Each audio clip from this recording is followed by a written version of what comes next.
yapıyorsun? Elektrik. Kanalımızdan elektrik. Hani oturup biraz keyif yapacaktık. Yaparız. Şunu da halledeyim.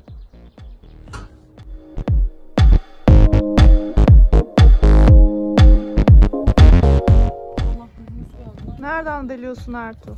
Nereden deliyorum? Tam karşısından deliyorum bir tane. Yaklaşık 21,5'tan. ortasından. Evet. 20,5'tan deliyorum. 2 tane doğalgaz borumuz var. Hazır. 31 santim. 31 nokta bir şey. Hah. Biz bunun içine şu varili koyacağız. Arkanda şu şömine varilleri var ya bizim salak yaptığımız. Şömine varili biraz şey oldu. Şömine değil de işte neyse. Yani normalde ben bunun içine şey koyacaktım Sinyalci fakat varili. bulamadım. Çok araştırmadım neydi? Jant. Varili nereden almıştın? Varili Eminönü'nde var varilciler. Soba olarak da yapıyorlar ama böylesi daha uygun. Düz. Ben bunu işte keseceğim 45 santimden. Bu da çünkü tam 45 santim.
Heyecanlıyız, ilk defa yanacak. Evet, ama beton daha kurumadı.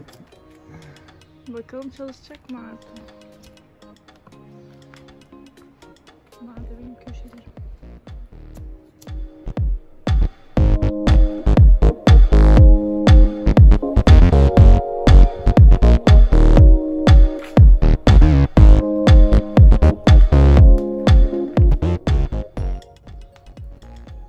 Mutlu musun Ertuğ? Hem de çok. Çok güzel olmadı mı ya? Harika oldu. Çünkü bunun ismi bu arada künmüş. Kanalizasyon borusu. Evet. Künk. Yani. Sonra bunun da şu güzel dökümlü tavan vardı. Delikleri açtım, güzel lazerle gönderdim, bir de attım, bir de